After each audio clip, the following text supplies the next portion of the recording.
I am very excited about our next guest, who's also going to catch a flight. So I'm going to get right into it. He's a very busy man. So please welcome one of the media and advertising industry's true power players, legendary MediaLink founder and former chairman and CEO, Michael Kassan. Let's sit down.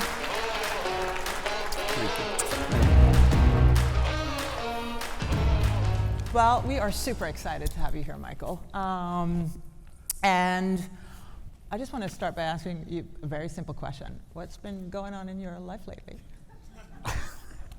Not much, no. Look, I asked Eric backstage if the water glass here was half full or half empty. I think it's full, so I'll tell you that, okay?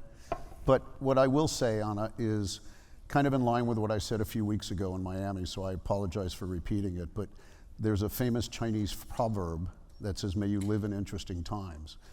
I might say that I wish these times were a little less interesting. But that being said, just so everybody can have their prurient interest, yes, I'm involved in a rather noisy contract dispute, but it is a contract dispute at the end of the day. There's a lot of noise. That noise, of course, is not fun. It's not fun for me, it's not fun for my family, it's not fun for the people that I care about, it's not fun for the team that I built at MediaLink either. And I'm sorry that they're caught up in the wake of what is I've characterized recently as, I guess, divorce Hollywood style, as a good way to look at it. So from that perspective, as I say, it's noise, but at the end of the day, the facts are the facts, and I think it'll all be okay, and this glass is more than half full. Well, you're certainly busy still and alive and kicking, so we're very, very glad to have you here. And with that out of the way, which I had to ask, we can get into the real reasons why we asked you to be here. Given your illustrious career and very deep knowledge of the marketing and media ecosystem, I want to kind of ask you a little bit of your big perspective from where you sit. So a few things that we've been talking about here today, and I think we all care deeply about, is just understanding a little bit more about the creator economy, the future of the CMO, and AI has been a big topic all day here today, and how that's going to shape our ecosystem. So let's start with the creator economy. What are your thoughts on that? So I came up with an expression a couple of months ago. Now it's probably a year ago. We had all been using the acronym DTC to represent direct to consumer. But I had a kind of an epiphany early last year when I realized, whilst that's an important lane to be looking at, DTC, direct to consumer, there's another utilization of that acronym DTC, and where I started to use it was direct to creator. And I've seen tremendous movement in the market with creators now getting closer and closer to brands and to agencies. So whilst on the one hand that might create disintermediation for the agencies, because if the creators are working directly with the brands, where's that put the agency? Certainly on the creative side. But what you're seeing is the smarter agencies, and I think that's pretty much the rule right now, they're all embracing this. So the idea of direct to creator doesn't necessarily disintermediate the agency. It maybe gives the agency some additional tools, but it's going to change the dynamic, and I think that's an important piece of what's happening in the market right now. From a technology standpoint, you have companies like Adobe, and you have companies like Salesforce and Canva and other companies that are now creating enormously important and powerful tools for the creator economy, utilizing AI and other things that can actually empower the creator economy, so that you're not everybody's Mr. Beast, we know that, and not everybody can spin it up the way he can, and there are several in that kind of ascension.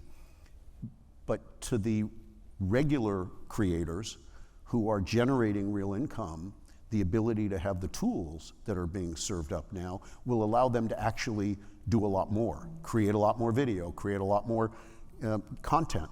And I think that's a big and important consideration in the industry as people are looking at where the creative ideas are going to come from. And again, that was primarily the domain of creative agencies. I think that's still a domain that they have, priority in and a primary position, but you're going to have a new set of creative opportunities for the brands on the one hand. So I think that's an important trajectory.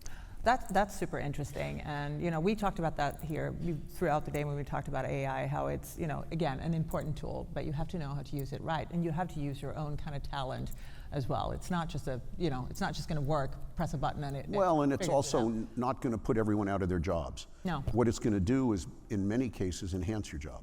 It's going to enable you to do your job better. And so it's not always, gee, it's a job replacement. It may very well be a job enhancement. And I think we have to look at it on the positive side. We can all sit around and have the negative views, oh, it's going to cost jobs and it's going to do all of this, and there may be an element of that. But I think on balance, the long-term impact is going to be positive, not negative. Obviously, we have to make sure that that power that AI will create is not put into the wrong hands, because obviously anything good, you think back to, I think back to DC Comics and Superman, and I can't remember which villain it was, but there was that, maybe it was Lex Luthor, who they said, boy, if he channeled his, creative thinking to do good as opposed to evil, imagine what could have happened. Yeah. So you have to look at it. I don't know that I'd call AI Lex Luthor, but But it could be. It could be. I mean, we have to be very careful, and the world is. Maybe it's smaller Brainiac. now. How many remember Brainiac from Superman? Come on. Not that many. Okay. I don't. That does not bode well for Warner Brothers in the DC universe if you don't remember Brainiac. That is true. But AI is just one of many things, right, that you have to take into consideration now. And I love the conversation that you had in Miami when you talked about the future of the CMO, because the role of the CMO is really changing. There's so many things that a CMO needs to know, think about, take into consideration these days. And we, in this room, those of you who aren't the CMO, want to get to the CMO and understand them better. So how do you see that role evolving? So I think you heard from Seth Matlins this morning in some opening remarks, or at some point this morning. Seth asked me a question at the Forbes CMO Summit 2 years ago, which really sparked this thinking for me in terms of the role of the CMO. And he said to me, the question he asked me was, and it was a very provocative question, he said, Michael, what does the CEO not know about the role of the CMO? That's a provocative way to look at the role, because what does your boss think about what you do? And do they understand what you do? And is it really more important to get that job description right at the front end or even in the middle, so that the CEO actually knows you're not just responsible to make pretty pictures or have a media plan, you're part of driving the bottom line.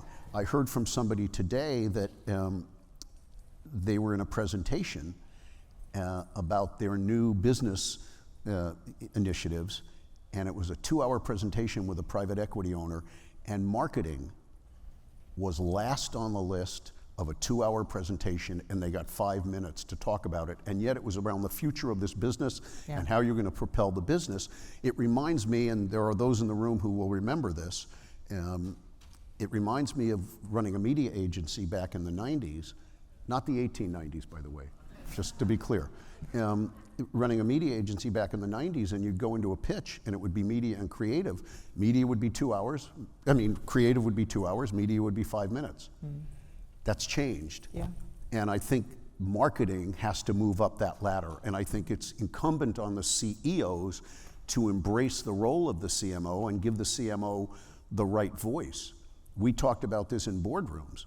You don't find as many marketers in boardrooms, although there's a lot of people raising their hands for board seats and things that I get calls on multiple times a week from CMOs saying, hey, I'm allowed to go on a board, can you help me find a board? And the answer is it's not as easy as you think it should be, because people say, well, we don't need a marketer on the board, we have a CMO. And my pushback has always been to boards, well, let me ask you a question. Do you have any financial people on the board? They said, of course. I said, do you have a CFO? They said, yeah. I said, well, what's the difference? Why wouldn't you want somebody in the boardroom who actually understands marketing, who actually understands the transformation you need to be going through in marketing, which we'll get to transformation, but that's where I think the CMO has an opportunity, and I think it's incumbent on us, who have a voice in this industry, to lift that CMO's role up in the eyes of the rest of the C-suite. Because even though there's a C, I think it's a small c, not a capital C, and I think our role and our goal should be to make it a capital C. That is so true. Again, a role that drives so much revenue and brand and just drives the business forward. It's and future. Yeah, the future. So do you think the CMO of tomorrow is going to look different than the CMO of yesterday? This was a journey that we started on many years ago when Salesforce made the decision to get into the marketing cloud, and they started to acquire companies in the marketing cloud. I give a nod to Mark Benioff. He understood that he had a Salesforce at Salesforce that was trained to sell to the CIO or the CTO because they were selling cloud computing. Now that they were selling the marketing cloud, he had to retrain his sales team at Salesforce to be able to pitch to the CMO, because it's a different pitch. And so what we then realized, well, if you have to learn how to pitch to the CMO because it's a different pitch, what's different about the CMO? And today what's different about the CMO is the CMO is really kind of a mashup of the CTO and the CMO. Because today, and I've said this for years, so I think this still has more weight than ever now, chief marketing officers need to have more technology experience than they've ever had before, and chief technology officers have to have more marketing experience than they've ever had before, because you're coming together. We learned this early. We perfected it working with Salesforce, because what Mark asked me to do was to help retrain his Salesforce to know how you pitch to the CMO. And so I think that's interesting, because the CMO today is a different skill set. Yeah, shifting gears, and also very different, I think, understanding of technology as we're kind of growing. So because you're making so many marketing decisions that are technology based, that you have to know your way around technology, or you have to have a much more friendly relationship with your technology and your CIO or your CTO. Well, certainly true for the out-of-home industry. We are kind of skyrocketing through the landscape of technology right now, and there's so much opportunity because of it. We're going through kind of a later change maybe, but it's definitely happening now. We're excited about it. So shifting gears and digging into out-of-home, because one of the reasons that I was so excited about having you here today, many, many reasons, but one of them, and you and I have talked about this before, but might be something that not all in this room knows, is that you have a long history and affinity for the medium. Well, I think your early career sort of started in it, and you are an out-of-home media owner. So I just want to know, what do you like about out-of-home? And well, I have to give a shout out, because I did see Dave Yacullo in the audience, and Dave worked with me back in the 90s, and he taught me everything I know about out-of-home. So I give him a shout out. Dave, wherever you are, I know you better be here. There he is. Shout out, okay? But we worked together back in the 90s, and I sparked to the vertical of out-of-home, and the good fortune was we got to launch something together back in the day called Tall Walls on the Sunset Strip, and it was really the beginning of my real affection for both that particular parcel of land, but the out-of-home industry in general. And that was when we got the approval from the city to put billboards on the buildings, which obviously in other cities had happened, but Sunset Strip didn't until 1996, and kind of changed the face of. Yeah, boy, has that changed. Yeah, but it really kind of planted the seed for me of a real affinity and affection, not just for the Sunset Strip, although I do have that, but for out-of-home in general. And I've watched it be a very kind of reliable media, and that's both the good news and the bad news. It's reliable, but because it's reliable, it doesn't feel like it's new, and it doesn't feel like it's where people are going, and it doesn't feel, and that's wrong, it should, because it is new. It can be technologically enhanced, and it's not just good old reliable media. And I think that's one of the issues the industry faces. You're in that reliable media, and that reliable media has generated roughly, 4 to 5% of media spend. And I know the challenge in this room, and in many rooms like this, is how do you take that to double digit and more? And it is there for the taking, especially in a market where media habits are shifting so much. We're going to watch an upfront in 2 weeks in New York, which I'm not going to give you my prognostication here, but I'm going to tell you it's not going to be a good one. Okay, I guess I just gave you my prognostication. You did, and I agree. There can't be any celebratory moments in linear television. And where's that money going? We know where it's going. Well, a little bit of it, at least, should be going to out-of-home. Well, I think a lot of it should. A lot of it should, and I mean, hopefully you can help, because you are not exactly known you're many things, and you certainly have superpowers and powers everywhere, but you're not a person who sits on a lot of boards. And you're the chairman of New Tradition. So clearly you see some superpowers in out of home, and we're hoping you're going to help sort of drag us along. So what can we do to change that? Well, I did see the opportunity with New Traditions as something that was very special and unique in terms of the way they approach the market and the willingness to be bold in how they've approached the market. And I think that's something that should be a message to this entire industry. There's a moment where you have to be bold. You have to make the investment. You have to actually understand the challenges that are being sent your way, whether it's around measurement, whether it's around attribution, whether it's around the things that we all know you need to get to that double digit. Those are the things that you have to do, and you have to be bold. You have to be willing to sometimes take short-term pain for long-term gain, and we all know that. We do that in life all the time. I've dropped areas of business because while they were generating revenue and profit, they weren't the kinds of things that we wanted to be doing, or I knew that it was important to make a bet on where you could go. So if you identify the list of things that is keeping out of home in that 4 to 5% bracket, what do we all think those reasons are? And I think you'd get unanimity on what they are, but it's really around narrative. And events like this, if you have the right people listening, help get that narrative out there in a stronger way. But the idea is the industry has changed so much, the out-of-home industry. Spectaculars have taken on a different importance in this industry. And now you're building around spectaculars as opposed to spectaculars being over here and everything else over here. It's kind of flipped. So I think that's one of the advantages. And I will go back to the fact that you're correct. I'm only sitting on 2 boards at this point. One in the creator space and one in the out-of-home space, and there was a reason for that. Yeah, well, not for nothing. But I agree with you. I think we can and we should put ourselves more out there because the medium has advanced so much. We have so many new levers that we can utilize. So, for us to push ourselves a little bit more, maybe with the help of people like you, hopefully. I've been called pushy before, so it's okay. Yeah, no, you can be pushy, and that's good. No, I think we got to get to bigger budgets. We got to get probably to a lot of different buyers, and we just got to promote ourselves a little bit more. But Anna, what's interesting, and I think you have to tell the story better, and it does go to narrative. So the pandemic wasn't good for many industries. Certainly wasn't good for the out-of-home industry, but the bounce back was pretty strong. So it proved that the resilience, it proved that the industry had legs, but the legs didn't grow. The legs are still 4 to 5%.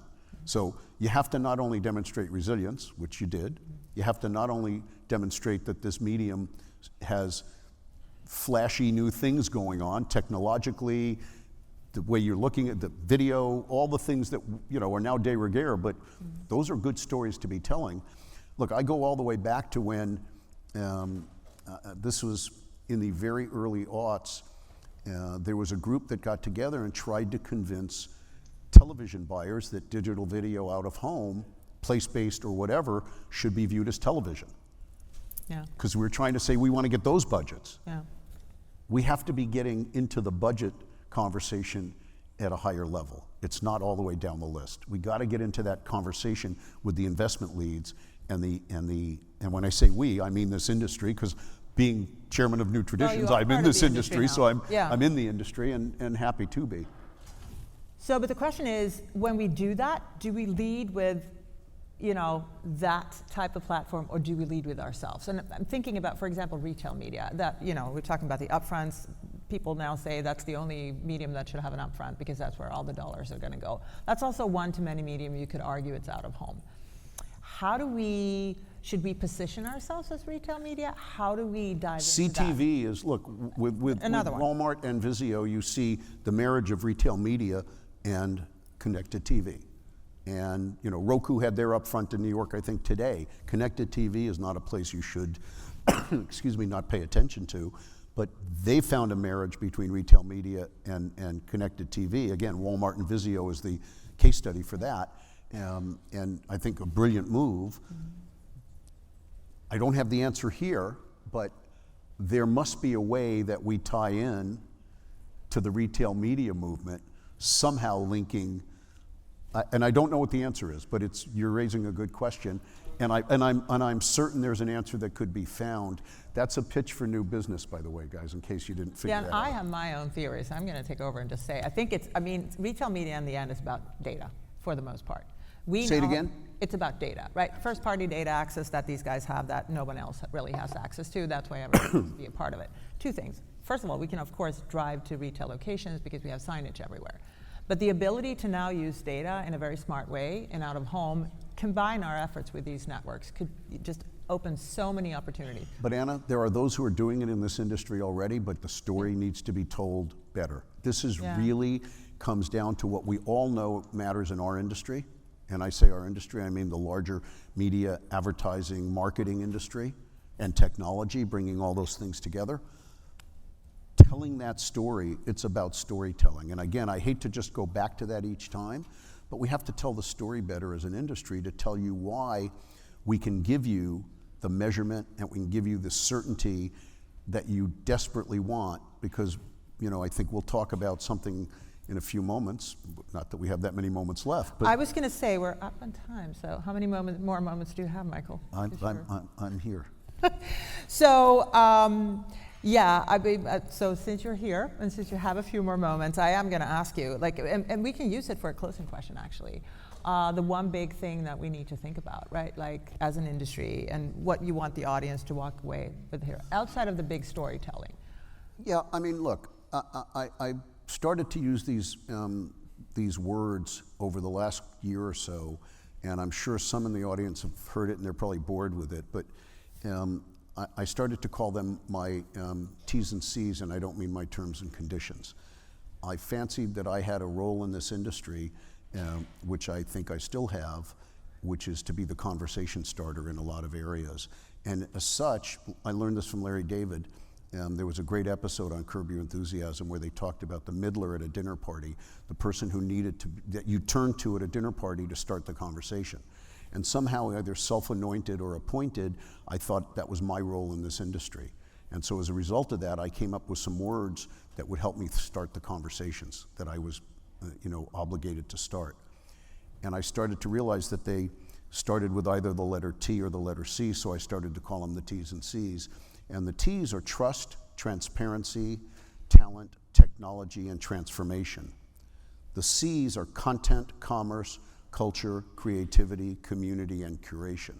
And I look at those words and I say, if it's somebody's job to start a conversation in this industry, if it were mine, I would use any one of those words and you could start an entire day's conversation on any of them. But let's start with trust and transparency. Yeah. Marketers need to trust, they need transparency, critically important. Technology, that's the name of the game for all of us. How do we use the technology to advance and clarify the trust and the transparency on the one hand? Let's switch to the C's for a moment. Content, I don't find the word commerce any longer not modified by the word content. Content and commerce. Well, you create content in this industry as well as anybody else, especially with the beauty of digital video, you can actually be creating content. Although I argued years ago with a very famous person in this industry, Sir Frank Lowe, when he didn't understand the benefit of a 10-second spot, because we used to have a division in the media agency that did 10-second spots, and he said, you can't possibly tell a story in 10 seconds. I said, well, actually you can. And I used example of this because we used to do these 10-second spots in sports programming at intermission or at a break or at a commercial break.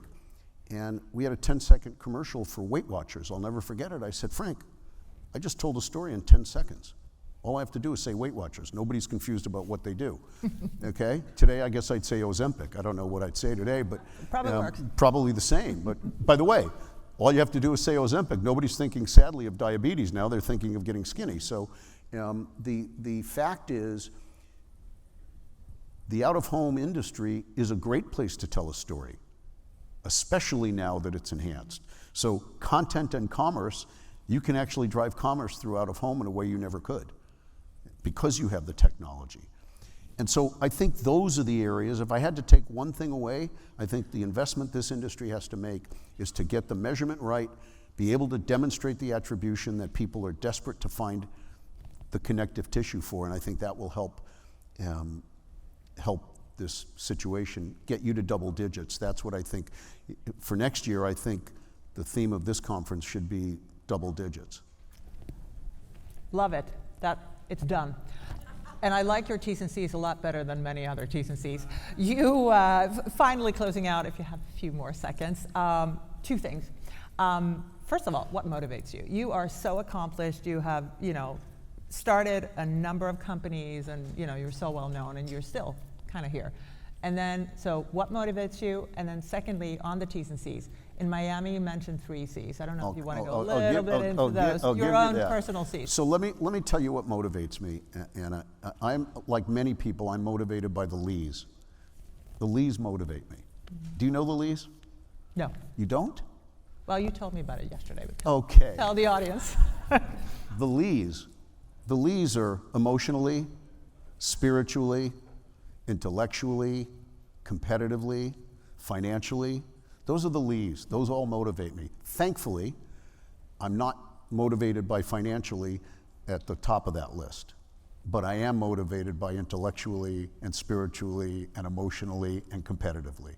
So those are my motivations, and they continue to keep me on my toes and keep me excited. And as you mentioned, I did talk about a few other C's in Miami, and I will continue to use those C's as kind of demonstrative as to what I'm focused on going forward. And those C's are consulting, convening, and co-investing. And I look at it as that's kind of what I've been doing anyway, and I'm going to continue to do that. And there's a lot more coming, and pretty soon. Well, we are excited. And as long as there's another C, we've got Cannes on the horizon, so. That's right, that C is coming up, and we're all motivated by the Lees now. So, Michael, we look forward to following that journey. We hope we have you back for the Double Digits Conference next year. And now I'm going to send you off your way to your very busy life. I think LA and then New York in the morning, and then God knows where you are. I'll give you one more Lee. Candidly, I appreciate the time, and thank you. Thank you, Michael.